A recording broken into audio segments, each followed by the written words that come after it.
Okay. Okay. Everything good now? Is everything good? Alright. Good, good, good, good, good, good, good. We're back. We're back. We're back. We're back with the For a moment, that it was a story. bullet. Alright, we're Whipping my back. head We're back. around, I Internet found one died of for a the second. officers discarding a spent taser gun instead, which wasn't much better to be honest, but at the very least, it would only incapacitate me. They ran after me for a few hundred feet, and I couldn't for the life of me shake them off. I tried veering away, hiding behind trees, doing everything in my power to break their line of sight. Nothing worked. They knew exactly where I was at all times. It felt like I was up against bloodhounds, not humans. Over the course Oh. of a few minutes, they gained on me. I'm just an average Joe in average physical shape, and I tried to high hell and back to top it off. I couldn't outrun two trained officers. One of them got hold of my backpack and yanked me, throwing me to Oh the ground. no. I landed face first into the mush of Ow. leaves and dirt. Calm down, kid. No, fuck, let go! I struggled and fought back, but the two of them subdued me. One got on top of me to hold me still, and the other pulled my hands behind my back to cuff me.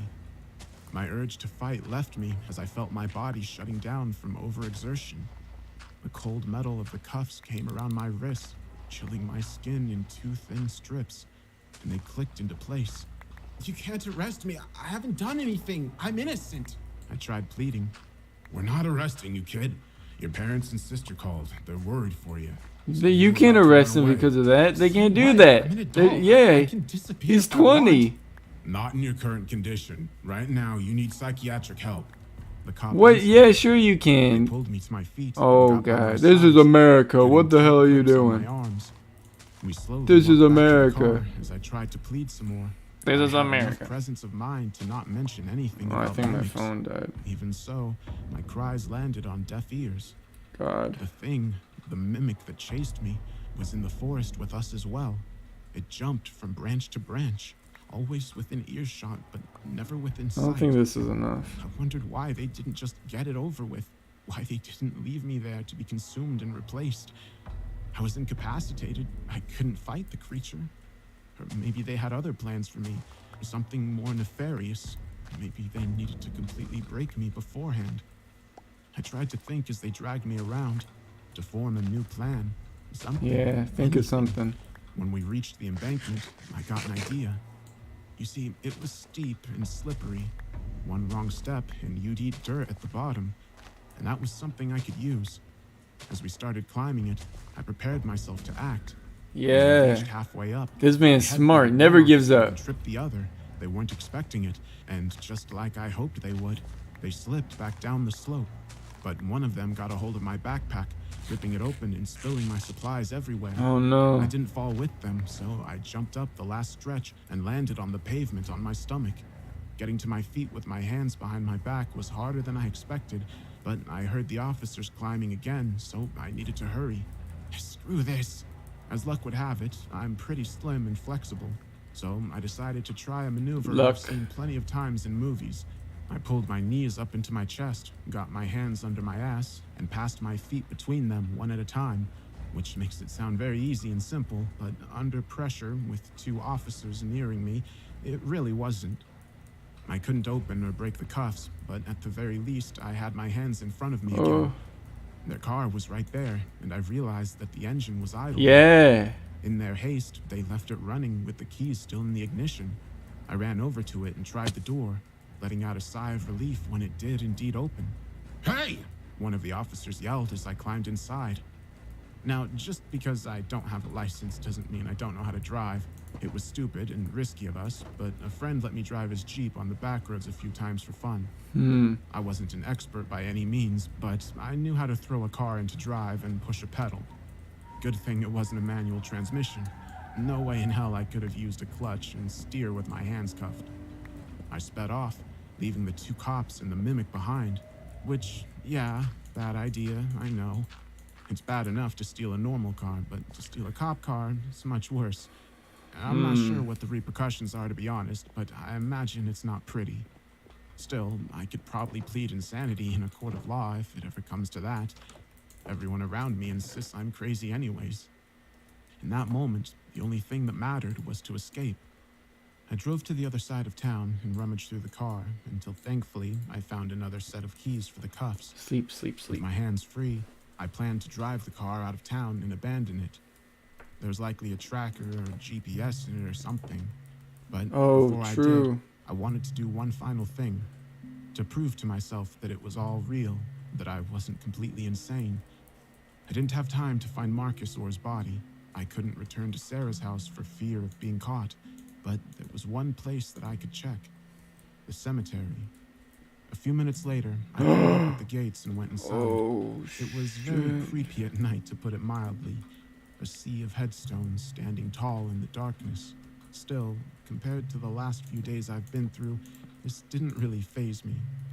I walked around for a few minutes in search of a particular headstone, the one we put on Sarah's grave.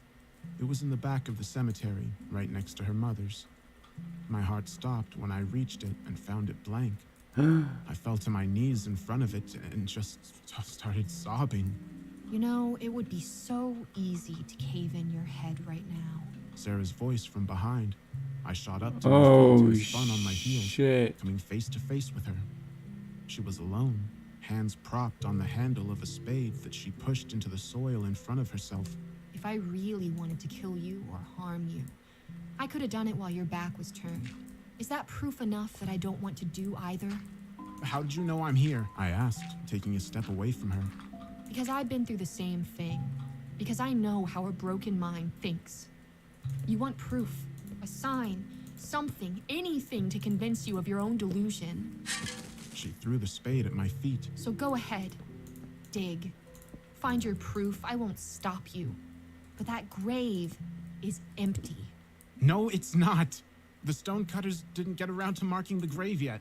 You just want to keep me busy so the others can get here and catch me. I should have just smacked you over the head with that, I swear. Tell you what, if you're so sure I'm the mimic, strike me down. I won't fight back. She fanned her arms out and even turned her back to me.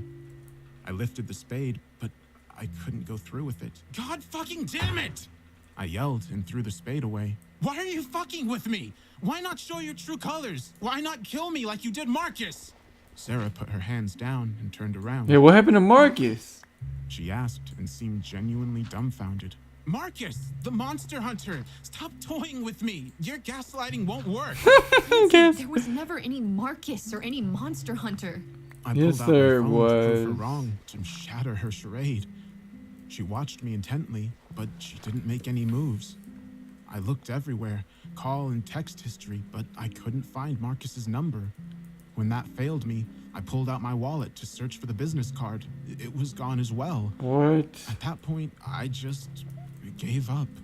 What else? There's could I no, do? he can't be How could I insane. prove to myself, let alone anyone else, that I was sane? He's not insane, guys, I know it. wasn't. That much became evident even to me. Sure, I could blame the disappearance of Marcus's business card and call logs on my parents, but it didn't make sense. Nothing did. Not unless I admitted to the delusions and to needing help. Amy had been right. The mental problems likely ran in our family, and Sarah's breakdown jump-started my own. And what, they just have the I- same exact mental don't- problems that Here, poof, let me poof, take you home. poof into You can existence sleep. in the You can clear your exact mind, same and way? we can I both doubt go it. for I help starting doubt it. I doubt it. How's that sound? Sounds good. She took the lead, and I followed behind her towards the exit. No, you're dead, buddy. Felt You're wrong. dead. It felt so very wrong. You're dead, buddy. I You're didn't have it dead. in me to fight anymore. I was understand. drained. Even if I ran away, how far could I make it? I stole Yeah. a damn cop car. They'd look for me relentlessly. At that point, I just wanted everything to be over with. The 2 officers called us when you stole their car. Sarah said as we walked. Shit. No, listen. They called us and we talked. And they agreed not to report you on one condition. We return their car and you seek out therapy immediately. They're not assholes. They understand you've had it rough and they'll give you another chance. That seems very kind. of Therapy them. turns you into I'll a have to make it up gremlin. to them when I get better. You do. Sarah agreed. And to us as well. You really put us through hell. I know, and I'm sorry. Oh no, something's gonna happen. Something's gonna happen. Wide, beaming smile, with no trace of anything except genuine happiness. Apology accepted. Why did his dad It's look so at him bad, in though. pure I hatred? still feel watched, even now. I still hear the cracks in your voice, in everyone's voices. I hear the cracks in yours as well. So welcome to the Mimic Club, I guess. Next target is Old Man Jenkins down the road. What? I have the whole plan ready. We'll make him believe reptilians are real. That's gonna be tricky. Wait, I don't what? even know how to transform yet. Wait, All in due time. She assured me. We'll teach you, young Mimic. We left the cemetery, this finding is Amy not and the two officers cool. waiting outside. I apologized profusely while they laughed and assured me all was fine. They took their keys back and I left. We're going to my house, by the way. Dad drove himself and your mom over when you ran from their house. They thought maybe you'd come to my place. The rest of the ride was silent, and when we got there, I did indeed see Dad's car outside. The two of them waited in the living room for our return, and they jumped on me as soon as I entered through the door. They hugged me and cried, and Mom bombarded my cheeks with kisses. Give him some room, Was you he? guys. Was he just And the you, first one? get some sleep right away. You'll feel much better in the morning. It felt so strange, so surreal, being back at Sarah's place, I mean. I wasn't gone for too long, but it felt like I'd ran away from here an eternity ago. My life had changed so drastically overnight. I'd been through so much in a matter of mere days. In all honesty, it was as fascinating to think about as it was terrifying. So that's what started it all. Dad said with a wide smile, looking over at the basement door laying open. A goddamn basement of all things. You know, He continued, turning to look at Sarah. you were always afraid of the dark as a kid. Was I? I don't really remember. I had to check inside your closet and under your bed for This boogeyman guy. every night until you turned 10. I guess it is pretty scary. Sarah mumbled and walked over to the door. But there's nothing down there. Take a look.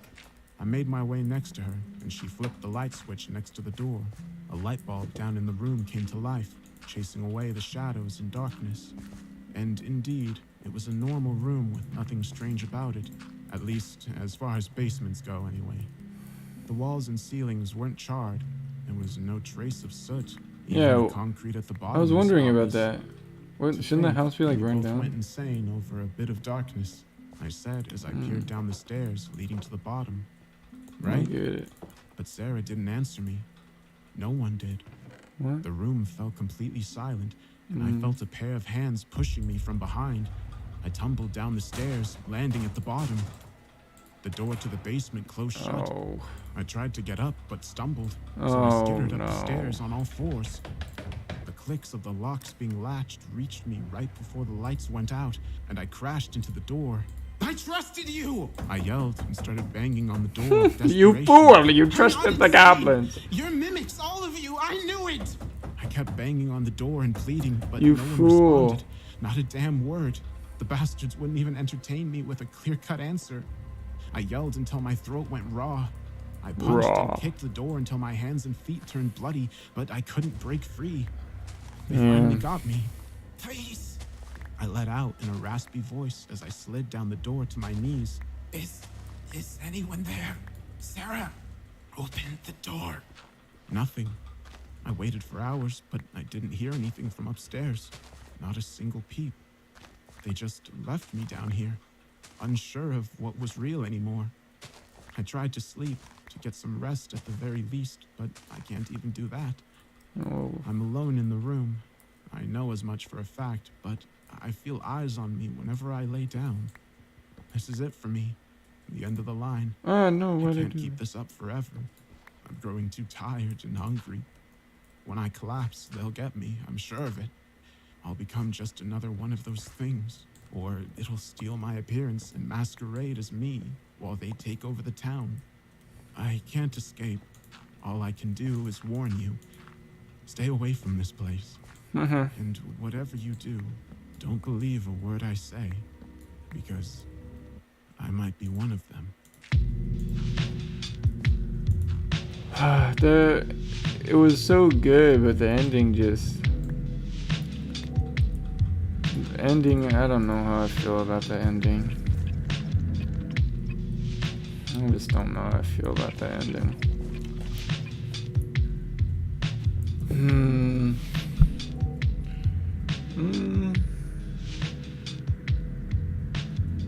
Let's try this one. I have a feeling this might be good. I just have an idea.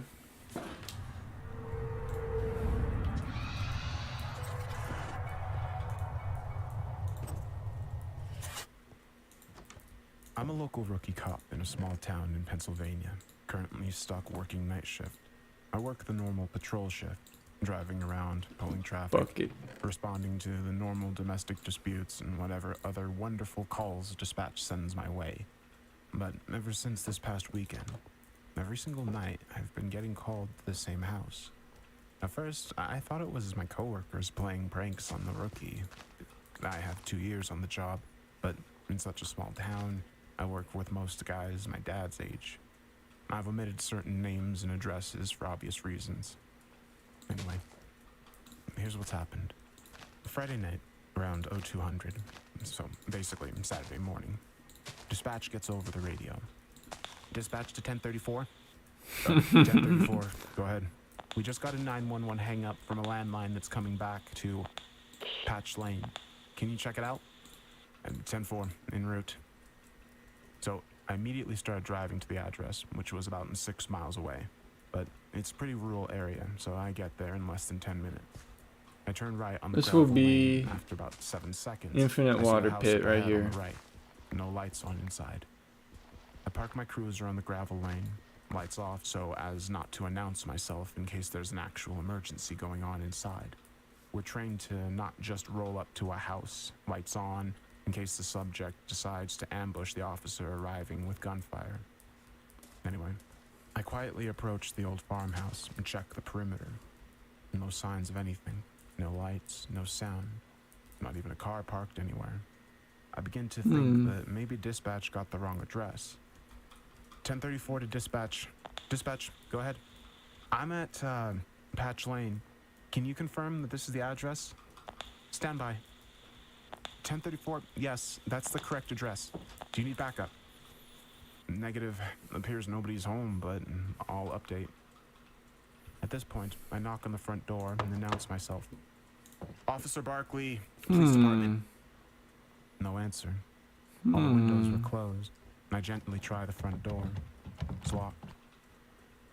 1034 to dispatch. Dispatch, go ahead. It looks like the house is abandoned. I think the 911 hang-up might have had some wires crossed. Clear me no report. 10-4. At this point, it's about 0230 hours, and I need a cup of coffee since I have another 3.5 hours left. I head over to the local 24-hour gas station and find 2 of my ever-so-busy coworkers standing there, fueling up on caffeine as well. They grin and ask me if I had fun responding to the old doc's house. Clearly, I must have had a dumb look on my face showing the confusion I was feeling, because then he goes, "You don't know, do you?" he continues. The old man's farmhouse belonged to Dr. Wentz. He's the guy I'm sure you've heard about. Used to do botched abortions and all sorts of inhumane procedures back in the 1800s. He's the guy all the rich went to when they had young daughters getting knocked up, or when they had special needs child, or when they had a special needs child they didn't want to keep. He built that house himself, even named the road Patch Lane as a joke to all the patching he did for people, laughing about the old tale the guys were trying to pull over on me. I wasn't gonna let these guys spook me. Yeah. I finish up my shift and get some Z's. Not gonna let you spook me. On Saturday night. Around the same time, maybe a little later, around 0230, I get a call. Dispatch to 1034? 1034, go ahead. We got another 911 hang-up from the same number as last night. This time they stayed on the line and we could hear someone talking, but you can't make it out. Can you check it out again? Can you confirm the address again? It comes to Patch Lane.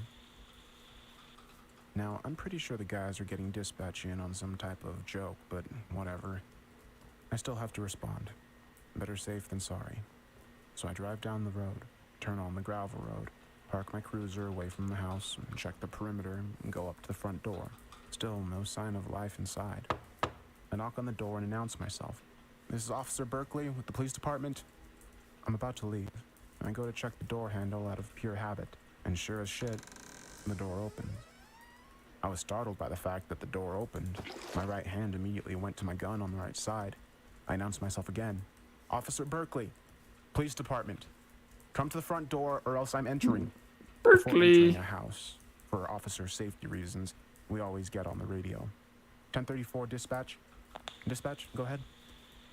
No one appears to be home, but the front door was unlocked. I'm going to make entry and check the house. It appears abandoned, though. Do we have any backup available? 1034, all units are still on failed DUI accident. Do you need one to break? Negative. I'll advise. I figured I didn't need backup breaking from a potential homicide scene for this abandoned house search. I made entry, gun drawn. I proceeded through the first floor, dodging cobwebs and stepping over dead insects and critters. I continue upstairs through the bedrooms, closet, everywhere a person could be, I checked. I work my way downstairs and check the basement. It's a pretty small basement, but it's broken into several tiny rooms. One room has a metal door with a padlock on it. The padlock needs a key to open it, and it's completely rusted shut, covered in cobwebs, and even one big black spider was guarding the lock, having made it its home. Clearly, this lock has been there for years, maybe decades. I didn't worry about it, since there was no way anyone else was in there due to how rusted this old lock was. Even the keyhole looked corroded and filled with rust and dirt. I eventually left and advised dispatch no report. I grab a cup of hot coffee around 0400 hours and catch up with one of the guys from DUI crash and ask him what that mess of a scene looked like. He told me I'm lucky I wasn't stuck on that scene. He asked me about the Patch Lane house, and I told him it was pretty fucking creepy, but I checked it out and it has to be crossed wires somewhere. I felt comfortable telling him it was creepy, since I knew this guy from when my dad was still on the force, and he treats me like a daughter. He said Like a he daughter? got calls all the time Oh, I from guess there as a back female in the officer. 90s, but there was actually a family living there back then. Each time he got dispatched, and they let him search the whole house. Oh. Never any problems. Just a single mom and her 2 kids minding their own business. I asked him what happened to that family, and he said nothing suspicious. They moved away after maybe 10 months or so. Definitely less than a year, and a few families moved in and out, renting the house, but ever since about the late 90s, nobody moved in. I asked him if he remembered there being a locked room in the basement, honestly not really knowing what I was expecting as a response. And his eyebrows raised, and he said, "You know what? I actually didn't remember until you asked just now." Yeah. Wow, yeah. The only reason I remember is because the nice girl that lived there with her kids didn't have a key and couldn't get into the room and was asking me if I knew a There we go. locksmith, but I told her I didn't really know anyone since any time the cops need in somewhere, they just smashed the lock open. She giggled, and I remember she was a very attractive-looking girl. We both shrugged it off, finding it odd, but moved on with our shift into the early hours with another DUI stop and a domestic violence call from a guy whose wife drank too much and decided it was a good time to confront him for cheating on her 3 years ago. Fast forward to Sunday night, back at work, and this time the call comes out right at 0300 hours. Dispatch to 1034. 1034, go ahead. Hey, we have another 911 call from Patch Lane. Are you able to go? Since I was in the middle of eating my lunch, I decided to not even go. Yeah, dispatch, I cleared that house last night. I didn't even see a landline telephone in that house. Oh, jeez. Stand by. 1034 to Sergeant Oakley. Oakley, go ahead. Hey, Sarge, did you hear this call? Do you need me to go over, or can we clear it? 1034, just drive by. No need to go in if you don't see anything, but at least drive by. Received. Show me en route. I was pissed since I didn't get to finish eating, but I did my job and drove down the gravel road. This time, the front door was wide open, and I know I shut it closed the night before. At this point, I didn't think a homeless person is inside, which is still trespassing, so I call out to dispatch I have the open door, and I'm gonna check it out.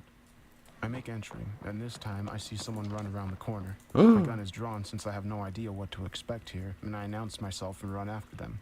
When I turn the corner, it's just the kitchen and the door to the basement. There's no way out. I run into the basement. Nobody's fucking down there. Nobody. I get on the radio and ask for backup, but get no response. I make my way back up and still nothing on the radio. No response. I finish clearing the house and still can't find the person. I make my way out to the cruiser and use the cruiser. He radio entered a and new I'm on foot dimension. At this point. 1034 to dispatch. Go ahead. Did you hear any of my calls for backup? Negative. 1034, you need unit? No, you can disregard. I had one subject on the premises, but they're gone. I'm heading back to the station. So of course, everyone asks me about what happened, and all I can say is that they must have ran out when they saw me. I didn't tell anyone that the direction they ran left them absolutely no way of running outside. I began to wonder if I'm going crazy. I'm off Tuesday and Wednesday nights. Yeah, I'm a rookie, remember? So at this point, I just have one more night before I can rest. Monday night shift left me speechless. At roll call, everyone jokes about when I'm planning to go back to Patch Lane. I tell them they can get the call, and I'm done. Oh, 300 hours. Dispatch to 1045. 1045 is my good friend who's been to the house in the 90s. 1045, go. We got a 911 call for Patch Lane. Sarge gave the okay to just drive by and make sure no one's there. 1045, okay. Show me en route. Not even 30 seconds go by and my cell phone beeps. I have a text. Hey, wanna meet me there? Bastard. Of course, I'm not gonna say no, so yeah, I go. 1035 to dispatch. You can add me to 1045's call. 10-4. We show up at the same time, and this time the front door is wide open again. Awesome. We both clear the first floor, then the top floor, and make our way into the basement together. Nothing. Then we turn the corner. I see there's no lock on the metal door anywhere. We look at each other, and he said, I thought you said this was locked. And I say, it was. So he slowly opens the door, and we're hit in the face with the most horrid smell. A smell I know well. The smell of death. We find the corpse of a young female, bloated, fresh. The body naturally bloats at about 2 to 4 days after death and traps gases. That's where the odor comes from. We call for backup and medical examiners show up on scene. They process the scene and begin to take the body away. I ask them how long has the body been there. They're the experts, not me. And the ME guys said between 3 or 4 days based on rigor mortis, liver mortis, and a few other medical terms I probably can't even spell. I said that's not possible because I was there a day ago, and there's no way that was freshly locked. The lock was corroded, rusted, and covered in cobwebs. Nobody touched it in years. And they said, Officer Barkley, that's not our job to explain. We're just telling you that this body has been laying in this exact position in that room for between 3 to 4 days. Tomorrow will be my first night back, and I'm not sure what to expect.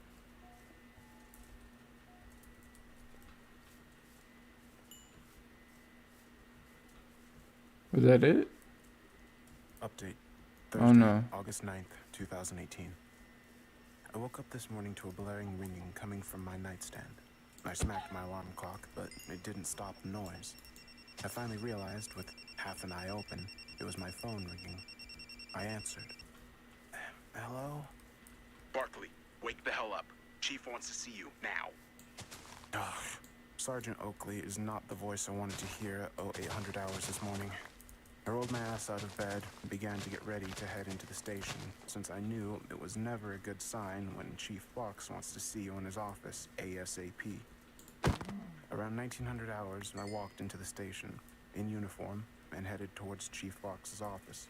I knocked on his open door and poked my head around the corner. Chief said, Barkley, come in and shut the door. I shut the door, took a seat. Well, Barkley, you shouldn't be surprised why you're here. You got dispatched to the same goddamn house for 4 nights in a row and discover a dead body on the 4th night? And this body was there for at least 2 of the previous nights? You really fucked up, Barkley. Now I have paperwork out the ass and you need to answer some questions. What the hell? How is he turning this around on me?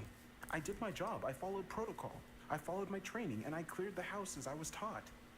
Okay, Chief. What questions do you have? Walk me through your first night. Did you check the windows, the doors? Yes, I checked the windows, which were all secured, and the front door was locked. There was no other doors except for the front door. It's a very old and small farmhouse. All right.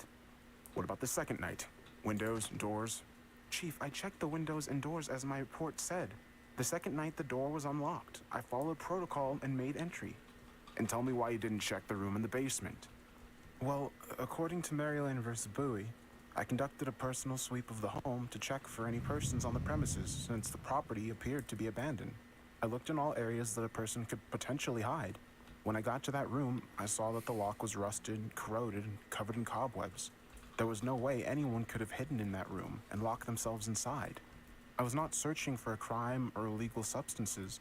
I was only legally allowed to search for persons in that residence. I know the fucking law, Barkley. Thanks. Did you try the lock? Well, no. I could see that it would not have opened. Did you think to try to call one of your male officers to try to open the lock? Chief, the reason I didn't try to open it wasn't because I thought I was too weak. I didn't try to open it because I could tell that it hadn't been touched in decades. Well, thanks to your expertise in locks and corrosion, the entire case is fucked up thanks to you. I'm gonna be keeping a close eye on you. Chief Fox, I followed all of our department procedures and stayed within the law. If you feel I handled these calls improperly, then please provide me the additional training and procedures that would guide me to how I should have handled it. Nobody likes a smart-ass, Barkley. Go start your shift. You have a lot of follow-ups to do now for this case, and you can't be doing that shit at night.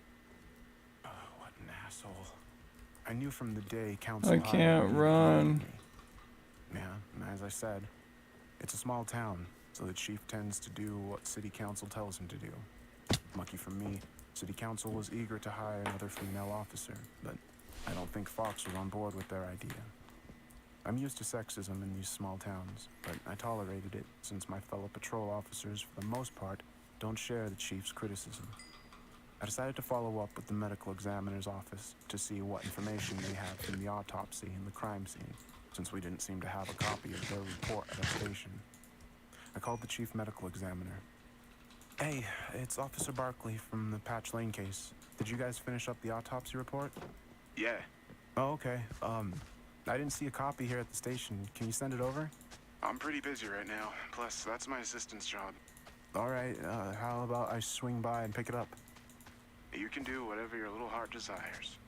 The chief medical examiner wasn't exactly eager to help, but I grabbed my cruiser's keys and headed over to the lab. The assistant was a young girl, looked fresh out of college, and greeted me with a smile. Hello, officer. How can I help you? I asked her for the ME's report from Patch Lane.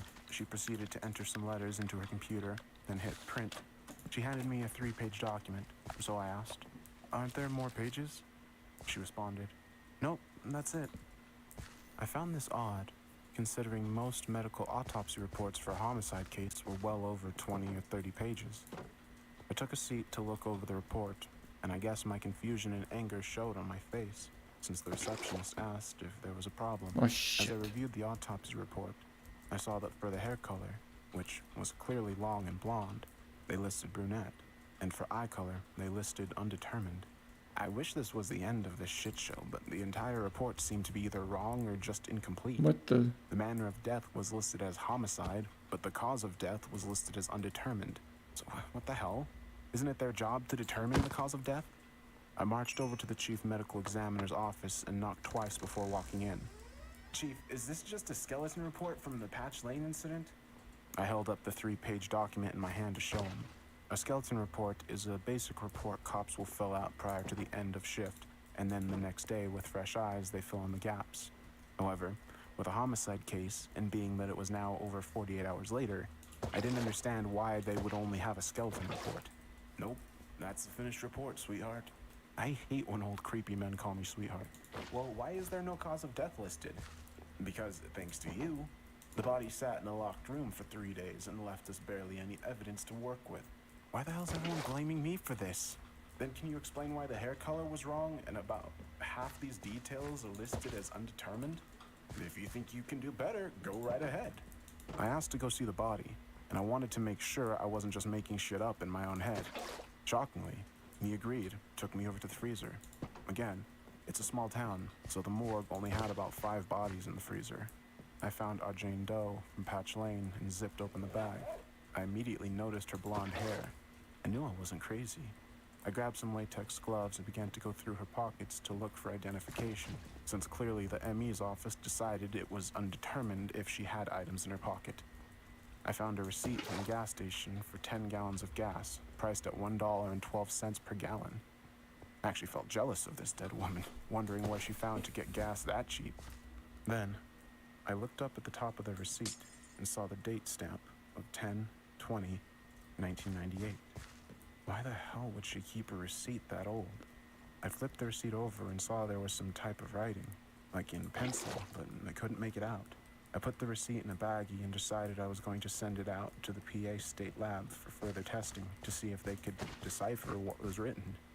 The more I looked at her, I also noticed that she was wearing bleached jeans with a multicolored sweatshirt, like what my mom used to dress me in when I was younger. I left the freezer since I could barely feel my own fingertips, and I asked the chief medical examiner if he had copies of their attempts to identify the body, i.e. dental moldings, fingerprints, DNA tests, etc.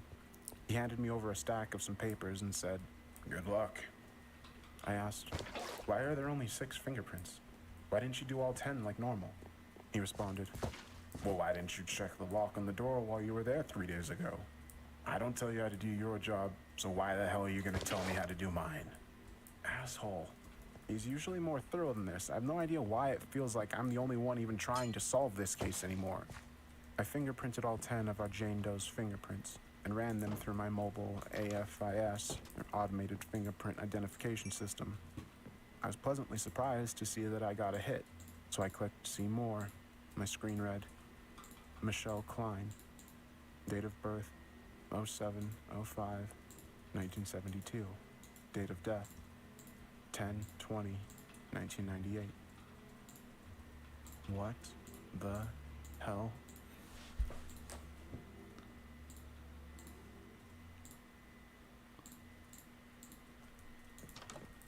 What the? Update. Monday, August 13th, 2018. I woke up Friday evening, groggy, with a pounding headache. I'm beginning to think the bottle of wine I finished Thursday night wasn't such a good idea.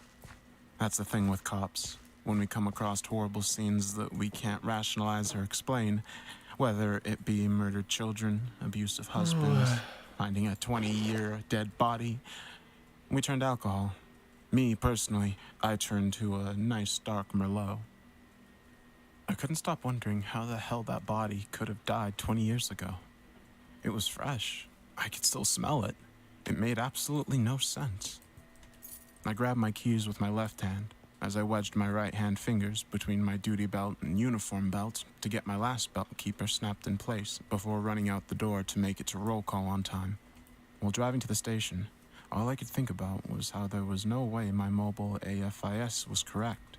I decided as soon as roll call was over, I was going to grab a different AFIS from the back cage, the not-so-creative name we call the room with all of our tools, gadgets, and weapons, and scan my Jane Doe's fingerprints again. As soon as roll call was over, I ran upstairs and grabbed Jane Doe's fingerprints from the case file. Next, I grabbed one of the newer AFIS devices and scanned Jane Doe's fingerprints. It was running slow, but it seemed to be thinking. The screen read, processing, processing, processing. Then after what felt like an eternity, but in reality was maybe 3 minutes, and I got the message, system is timed out, failed attempt. Weird. This has never happened to me before. I decided to try it again. This time I can actually feel my heart start to thud louder and louder as I waited for the results. Processing. Processing. No results found. What the hell? Are you fucking kidding me? This is the response I'm used to seeing when I scan a suspect's fingerprints who has never been arrested before. I didn't tell anyone about my previous Michelle Klein results because it didn't make any sense to me. I was worried something exactly like this would happen, and I would look like the crazy one. Before I could jump on one of the computers to start doing some digging, I heard the tone drop. The tone is the loud, high-pitched screaming tone that makes every cop's heart skip a beat. Dispatch to all units. We just received call for gunshots fired near the McDonald's. The caller is unsure where the shooting occurred, but heard 3 gunshots followed by screeching tires and someone yelling. I ran to my cruiser, flipped the switch to turn on my lights and siren, and raced to the scene. We circulated the area for over an hour with no results. I gotta get We up, finally dispatched back up back on the there. air. Dispatch to all units. We just received a call from the hospital. They have a gunshot wound patient and would like an officer to respond. Sergeant Oakley was kind enough to offer the rookies assistance. And just like that, I spent the entire rest of my shift sitting at a hospital, waiting for the victim to come out of surgery so I could question him. I spent all Friday night thinking about our Jane Doe case and trying to find answers. But the more I thought about the case, the more questions I had. When I returned to work Saturday, I decided I wanted to return to Patch Lane to try to get some closure to some of the unanswered questions. After everything that happened, I realized it would be best for me not to go alone. I texted my friend Tim, he's badge number 1045, who responded last time with me, and asked if he would be willing to head back over to Patch Lane with me under the radar. He agreed, and we both advised dispatch to hold us out, doing foot patrol around the park. This is an area we had a lot of problems at night with underage drinking and smoking. I rolled my cruiser to a stop and shut off the engine. Tim slowly forced himself out of the cruiser, muttering about his bad back.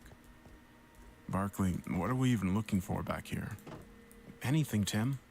I don't think the ME's office processed the scene properly based on how they handled the body. What are you talking about? Shit. I didn't tell him about my little visit to the ME's office. Nothing. Let's just start out and do a full sweep of the perimeter. I wasn't really sure what I was even expecting. There was still police tape across the front door and with fire red sticker on the seal of the doorway stamped "Do Not Enter." I leaned in to check the door handle and make sure it was locked. As I reached down, I heard a loud, shrill scream come from immediately behind me. I jumped up and turned around and shined my flashlight straight ahead. There's nobody there. I heard a much softer, quieter squeal come from ground level. I redirected my light downward. Sitting in front of me was a Halloween black cat. Jesus Christ, cat! What the hell are you screaming at me for? Now that she had my attention, she came up to me and wrapped her body around my leg, purring. I proceeded to check the rest of the windows and worked my way to the rear of the house, towards Tim. Haley, yeah, I named her, followed me and began frantically meowing at me the closer I got to the rear of the house. Her screaming got so bad I had to throw her some crackers from my pocket just to distract her. It worked. I noticed a shadow in the upper level window but couldn't make out what it was. I began taking steps backwards to get a closer look through the upper level window, all while shining my flashlight upward. By about the 7th or 8th step back, I felt something hard and sharp whack into the back of my ankle and brought me to my knees. Tim came running over since this time I was the one doing the yelling. He shined his light down to make sure I was okay. Thank God there was no blood and I seemed to be fine. I bent over to see what it was that I felt go into my ankle, and I felt a rusted, sharp chunk of metal. It was an old root cellar door handle. Root cellars are not uncommon on these old farms. It was a way for farmers to store their harvest over the long winter months when refrigeration was non-existent. What the hell is that? Tim asked. It's a root cellar door, I told him. We need to see what's down there. We opened the door, and I used my ASP baton to wrap all the spider webs around it and clear a path for us. Barkley, you're fucking going first. I shined my light down and began going down one step at a time. I went slowly so as not to fall through one of these old wooden stairs. We walked down what could only be described as a tunnel for only about 10 seconds before we reached a small set of stairs. There were about 4 steps that led up to a smaller hatch, almost like an attic door, one that you must crawl through without a ladder. I reached up and opened the hatch. I popped my head up and shined my light around. There was a large rug over the hatch opening. Tim helped me push it out of the way. Once we could finally see in the room, I recognized it. It was the room where we found Jane Doe. Tim grabbed my arm and convinced me we needed to leave because this house was still an active crime scene and we couldn't go walking around inside. We finally figured out how the body got in that room. I knew I wasn't crazy. There was no way anyone had touched that lock on the outside. We turned around and retraced our steps, careful not to disturb anything. Along the way, I tried to look for evidence, but it was too dark. It was an area that would be better examined during daylight. We returned to our cruisers and calmed our nerves over a long smoke break, despite the fact that I'm not even a smoker. I got home and passed out, went back into work on Sunday. One thing I love about working weekends is that there's no brass at the station when I go into work. However, this day was different. As soon as I walked into the station, I overheard my coworkers talking about some suits that were up in Chief's office. Sergeant Oakley saw me and immediately snapped his fingers at me. Barkley, get over here. Chief got called in today because of a surprise visit from some suits. He wants you in his office immediately. I headed upstairs to the chief's office, a little surprised that the feds were getting involved in this case. I began to wonder if the FBI got involved because of the potential serial killer. My thoughts were quickly interrupted by Chief Fox. "Barkley, get your ass in here." Oh, the wonderful sound of his voice. "Hello, Chief. How can I help?" "Barkley, the marshals got called in to help with this case." U.S. Marshals? They usually go after fugitives. Do they think fugitives did this to our Jane Doe? Do they think our Jane Doe is a fugitive? My mind is going 100 miles per minute. Chief Fox then told me I had to sit down with him and answer any and all questions they had. I took a seat and walked them through my past week, explaining the 911 hang-ups and finding the body.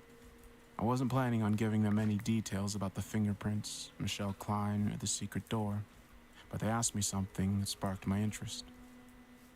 "Miss Barkley, are you familiar with the U.S. Marshals Witness Protection Program?"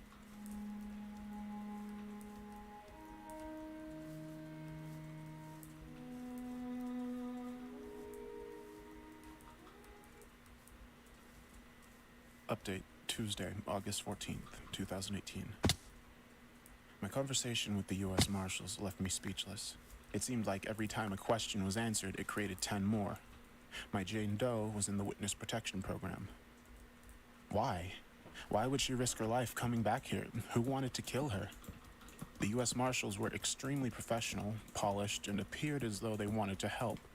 They weren't willing to divulge any specifics or details of why Jane Doe was put in the program or why she may have been killed. They did tell me that she was a key witness to a very high-profile case years ago involving the ATF. They also admitted that Michelle Klein was her real name. However, they faked her death upon entry of the protection program. Whenever I ran her fingerprints through AFIS, it triggered an alert in their system, and that's how they came to be standing in front of me. Before I could ask any questions, they shook my hand and thanked me for my time. They walked out the door before I could even get a Y out of my mouth. Who killed Michelle Klein? Who kept calling 911? What did this poor woman get herself into? Why was there a receipt in her pocket from 20 years ago? I finished up the rest of my shift, completing paperwork, which I eventually faxed over to the suits. I went home early Monday morning and had 2 glasses of wine before rolling into bed by 0500 hours. Don't be mistaken. It's not that I didn't want to drink the entire bottle again, but I was just too tired. Monday evening, I headed back towards the station for roll call, which started at 1700 hours. Sergeant Oakley read and summarized aloud the prior shift's reports before releasing us to hit the road. Before I can finish racking my cruiser, dispatch calls. "Dispatch to 1034. 1034, go ahead. 1034, we got a call from a senior citizen who is currently at her neighbor's house. She is a medical alert customer and oxygen dependent. Her phone lines are currently not working and is requesting to speak with an officer. 1034, show me en route." Although there isn't much for an officer to do on calls such as this, we are obligated to respond if someone calls and requests to see an officer. I drive down the long country road towards the caller and can't help but glance to my right as I pass the Patch Lane sign. I arrive on the scene and meet with the sweetest old woman who reminded me very much of my own grandmother. She explained to me that she walked to her neighbor's house and called the phone company about her phones not working, but just wanted an officer to keep her company until her phones were fixed, since she was oxygen dependent. She also shared that she had already had more than one fall in her home and used her medical alert. I told her that I was happy to wait with her. She lived in an older farmhouse. There are many of those in this area, and had one of the prettiest farmlands I've seen in a while. She had her garden filled with colorful flowers and cute lawn ornaments throughout. She caught me staring and said, "Oh yes, my daughter comes by every week to help me keep my garden looking so pretty. Her husband mows the lawn for me and she tends to my flowers." I was shocked to see the local phone company drive down the gravel road within 30 minutes of my arrival. I went outside to greet the technician and explain the problem. He introduced himself as Tom and asked me where the box was located. As quickly as I could Hello, repeat the polar question in my bear, head, sweet I bear, heard the old sweet, woman sweet yell bear. from the porch, "It's behind the shed." I followed Tom behind the shed, and about 20 yards away, I saw a large, 3-foot square pole sticking out of the ground. Tom walked over to it and began reaching on his belt for some tools. "What is that?" I asked. "Oh, this is the box that connects her telephone line, as well as her neighbor's lines. to the central telephone system. I'm gonna see if there's a problem with the wires making the connections. He attempted to open the hinge. No luck. These things Why usually are go they months going or on maybe about years without this? being opened and just take a little TLC to open. There we go. The front face opened after just a little elbow grease was put into it. I saw several wires and some labels next to the wires containing a series of numbers. So explain to me what's going on here, I asked. Well, these boxes were put here way before your time. They had to install these when landlines first became a thing. You see these wires and numbers after them? They show to which address each wire is associated. I noticed a loose wire hanging from the bottom with no label, and this one appeared to have a female attachment on the end of it. I asked, and what is that wire made to connect to? Oh, well, that's so we can plug our phones into it and make calls to test the lines. Wait, what? You can carry a phone in your pocket and plug it in and make a phone call from the box? Tom laughed and explained. Well, it isn't exactly that simple. You need a certain type of phone, but yeah, I guess it's kind of like that. What phone number would show up when you call someone from a box? Whichever neighbor's line you selected up here. As he motioned to the labels and switches, it was then that I had my light bulb moment. What if my 911 hang-ups at Patch Lane were being done at one of these boxes? I asked. So, if the house had no electricity, no phone, could it still show up as the origin of the phone call if someone called from a box? Tom paused for a moment to think about it and responded. I guess. Yeah, I mean, that's possible, as long as the telephone line has not been reassigned to another person. Tom finished up his work and was able to get the phones working again. I left the scene within an hour, so it was still light outside. I decided to head back to Patch Lane in the daylight to see if I could Isn't find that one of these lucky? landline telephone Damn. lines. I arrived on scene and began walking through the acreage. After about 20 minutes, I found it. I leaned over and wrapped my 2 fingers inside the front panel and pulled. The door opened with ease. Much unlike the last box I had watched Tom open, somebody had opened this box recently. But who? As I started to head back towards my cruiser, I heard screaming. God damn it, Haley! I turned around and saw Haley sitting on the front porch. This time, she looked in pain. She was holding a front paw in the air and kept licking it, screaming in pain. I got close to her and saw her paw looked incredibly swollen. I'm an animal lover, so I decided to wrap her in an old uniform shirt I had in my truck and set her in my cruiser. I grabbed my phone from my front vest pocket and Googled local veterinarians.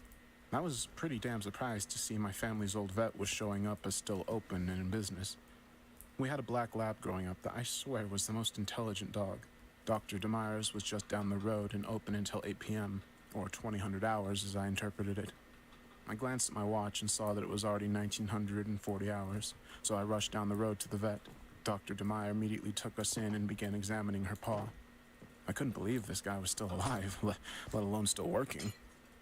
I remembered him being old when I was a kid. He has to be in his 80s now.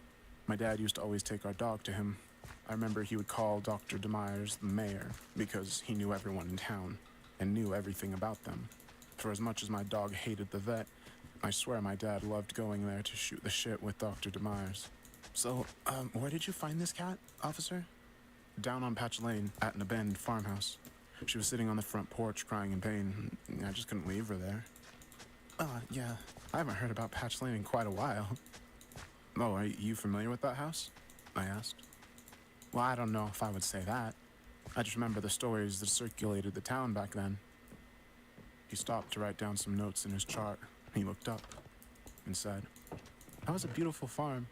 I remember taking care of the cows in the old Wentz farm when the Goods lived there. Did you know the guy that lived there after the Goods passed? Oh, I never knew him. I only heard many stories. What stories? Well, the fellow was a jack of all trades, you could say.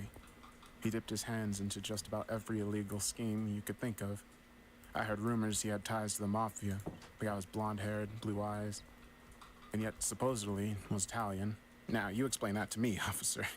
I never did understand it, but I suspect he was giving something or providing something to them. He was a very odd character. I never heard about the owner of Patch Lane until just now. Where is he now? I asked.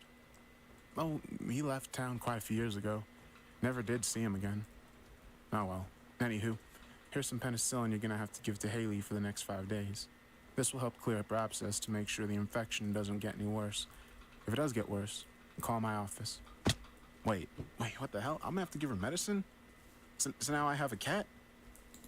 No, I'm more of a dog person, but I can't stomach the idea of dropping her off at the local shelter either. On my way home, I stopped at a local mart and picked up a litter box, some cat litter, and cat food. At least cats are lower maintenance and more independent than dogs. Haley decided to snuggle up next to me for the night. And I'll admit, it was the best I'd slept in 8 months. I woke up Tuesday morning and decided to make it a productive day, despite the fact that it's my day off from work and I'm exhausted. I began to think of who would have more information on Patch Lane or Michelle Klein. All of my thoughts came back to the same person, my dad. He was on the force back in the 90s. Hell, he was on the force even back in the 80s and 70s. I drove over to his house and pulled into his driveway. I saw the rose bush in bloom in front of his house, and it instantly reminded me of my mom. She passed away a few years back, but every time I go to my dad's, I find pieces of her everywhere, such as the rose bush that she had planted. I welcomed myself inside and was greeted with the best bear hug. After feeding me and fueling me with his famous super secret recipe coffee, we sat down. Dad, have you ever been to the house on Patch Lane? Oh wow. Yeah, I have. Many years ago. Really? What were you there for? The ATF needed a couple of uniformed officers to assist them with gathering evidence for the case. They busted the owner of the place for smuggling illegal guns, and he had them stored in the shed on the farm. I've been researching this place for over a week. I've never heard of an ATF raid. Well, that's because it was confidential. We never wrote a police report on the incident. It was solely documented on the federal level, and they were very good about keeping it out of the media. We didn't have space phones back then, so it was much easier to keep this under wraps. Do you know what happened to the owner? Who was he? His name was John. No, wait, it was Joseph. Yeah, Joseph Miller, I believe. It was similar to Miller, but not quite Miller. What happened to him? Right. Well, he had an inside mole with the police department and caught wind of the raid. He flew the coop, and I never really got an update since then. I began to wonder why Tim didn't tell me any of this. Dad, I've been dispatched to Patch Lane several times with Tim, and he didn't tell me any of this. Do you know why he wouldn't tell me about it? Well, Tim didn't join the department until about 97, maybe 98. This all happened around 95, about 2 years before then. Well, that made me feel a little bit better. I felt guilty for insinuating that I was questioning Tim. My dad began to ask me questions about my own calls to Patch Lane, but I made the dash to the front door and told him I had to get going because of Haley, and simply told him that I was taking in a stray who was still healing. I hadn't heard back from PA State Lab yet, so I called them to get an update on what was written on the back of the receipt I found in Michelle's pocket. A receptionist answered the phone. State Forensics Department. Hello, this is Officer Barkley, following up on case number 2018. I wanted to check the status of my evidence. The receptionist transferred me. A male answered. Hello, Officer Barkley. Sorry, we've been so busy I didn't get a chance to call you sooner. We were successful in extracting the writing on the back of the receipt you provided to us. It read L34-R16-L8. What does that even read? I can't say for sure what this means, but in my personal opinion, this definitely looks like the combination to a safe.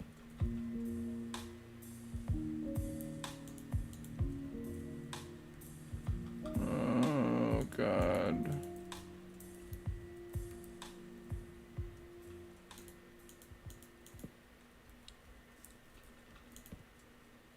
Update. Wednesday, August 15th, 2018. I woke up early Tuesday morning and threw some food in a bowl for Haley before racing out of my house. Don't worry, Haley. Mom will be back later. She meowed goodbye in response, brushed along my leg, and trotted over to the couch to curl up and wait for my return. It's so damn hard to leave her now. She filled a void in my heart I didn't know existed. I headed over to my dad's. I didn't call him ahead of time since he's just down the road and I stop in all the time. As I was pulling up, I saw Tim's truck parked in the back driveway. Not very surprised since they're good friends and today is Jim's day off as well. So they tend to catch up on Tuesdays or Wednesdays over a cigar on the back deck. I was actually really glad Tim was there because I had some more questions I wanted to run by him as well. My dad greeted me with his famous bear hug, and Tim gave me a nod of the head and smiled. How's it going? Hey, I'm actually really glad you guys are both here. I wanted to ask you both about Patch Lane. Tim chimed in. Jesus. See what I'm talking about? Your girl's obsessed with the case now. Chip off the old block, am I right? My dad laughed. Oh, I remember those days obsessing over cases. I gotta say, retirement has treated me well. I welcome myself back into the conversation. Okay, well, maybe there's a reason to be obsessed. I just talked to the state's forensic lab, and it looked like Michelle had written a code to a safe on the back of that receipt that she had in her pocket. I think there's a safe somewhere on Patch Lane. It could have some answers for me. Tim took a long inhale of his cigar, held it, and slowly released. You're gonna make me go back there, aren't you? I flashed him a smile and offered, well, I could go alone. Tim agreed, and my dad laughed at him and remarked, yeah, she does that shit to me too, Tim. Good luck with that, I added. Tim, I also wanted to ask you about the 911 hang-ups you used to respond to back when you were a rookie. What else do you remember about the tenant? Tim thought for a moment and replied, well, she's certainly a pretty young girl. She had 2 very young children. Neither could talk yet, so I bet they were under 2. She looked young for herself. I would suspect that she was maybe around 20 years old, if that. She had that baby face, you know? Anywho, she was very cautious about the house and locked the door in the basement. Most people hated when cops showed up, but she always seemed, I don't know, relieved. She would mention how big that house was and how she always felt like someone was watching her. Even the tenants after her made similar comments. I always chalked it up to being the history of the Wentz farm, you know? Is there any chance that the woman we found in the basement was the same girl that lived there? I don't know why it would be. I always thought she moved somewhere else because right after she left, the new tenant came in. I guess I don't know exactly what happened to her. Do you remember her name? Oh my god, I'm awful with names.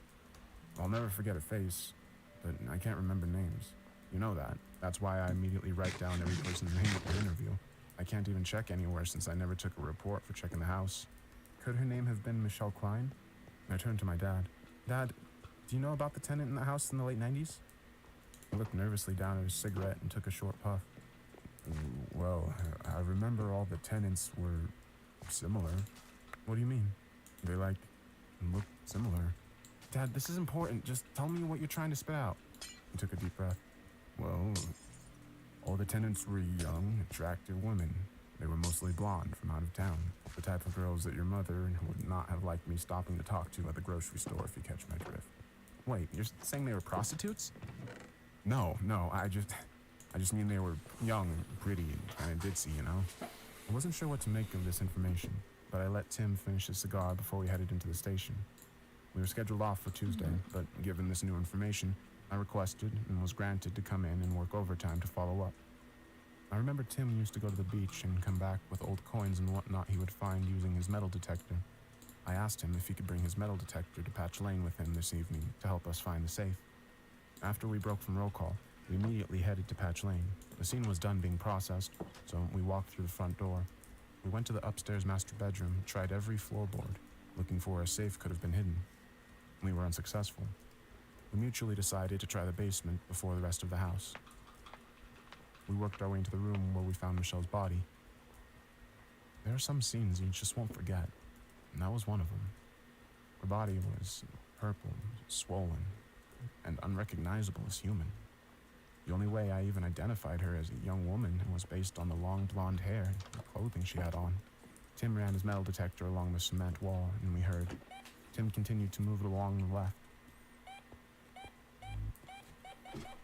We looked at each other for a moment before he dropped his metal detector, and we grabbed at the wall.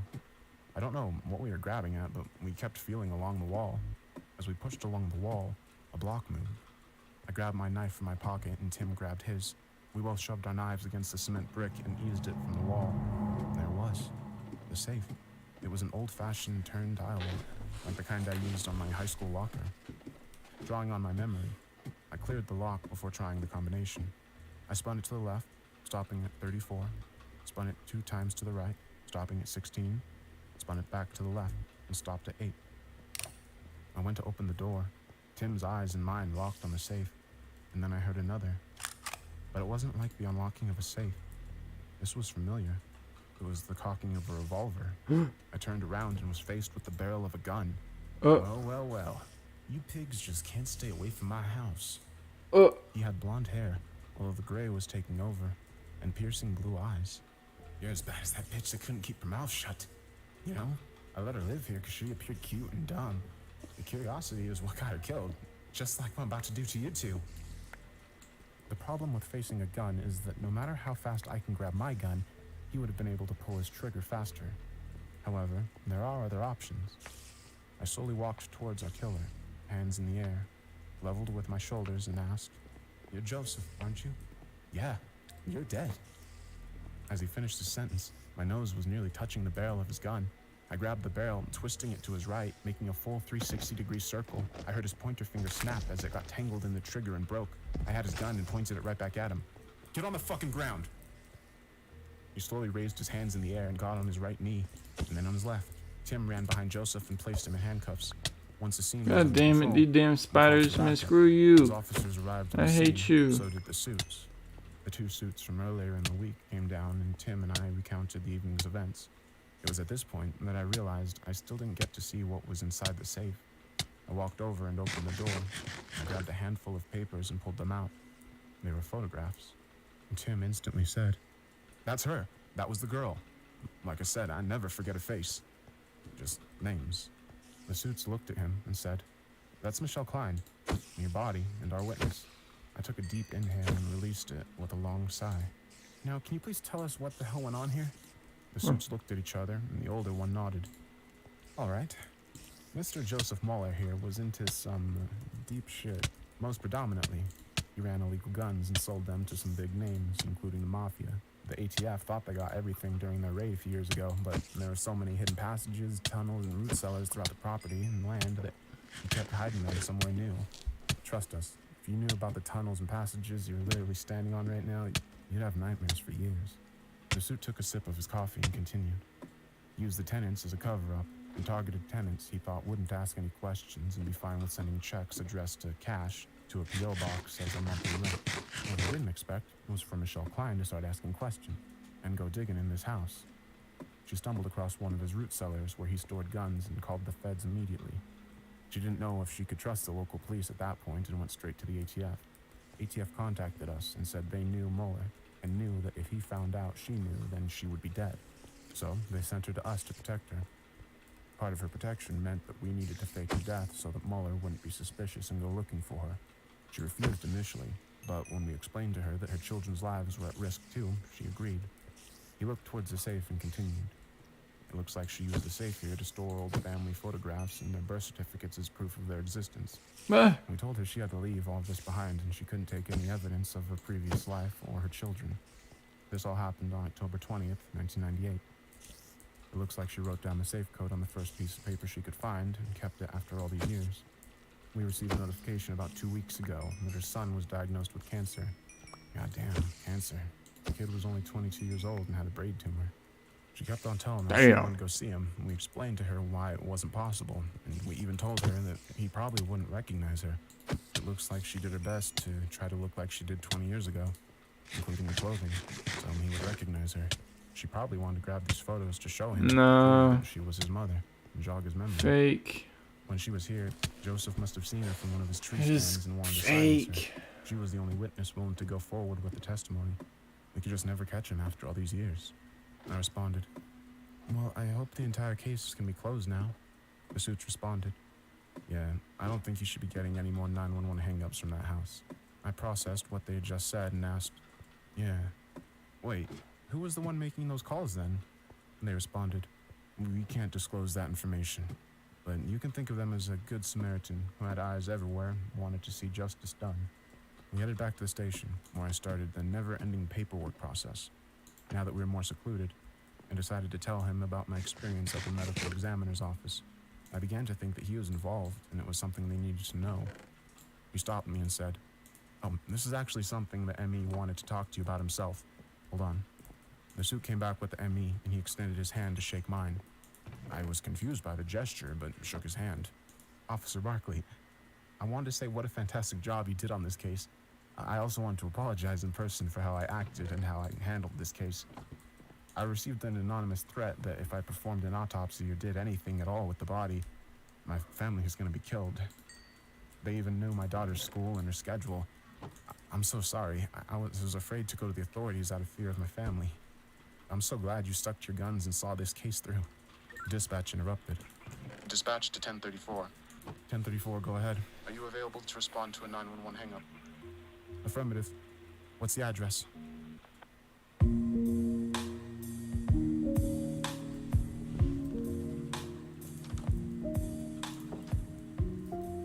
This one is so weird. What's happening?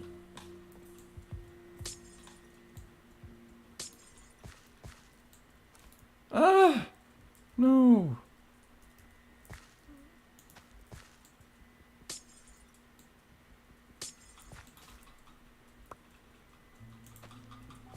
Sometimes I find it hard to believe that I've been an internet user for 20 years now. What is he That's going only on some of about? my coworkers. It's over half my life. And still, the internet feels like the new thing. Wait, what? That was the end of the story? I did not understand that at all. I think I'm just dumb or something. I don't get that. What happened? So it was some guy who had a bunch of guns. The lady who was there was that he would get young tenants who... What? I think I'm just foolish. I have no idea. I think that'll conclude the stream though. Okay. Good night, everybody. Good night, good night.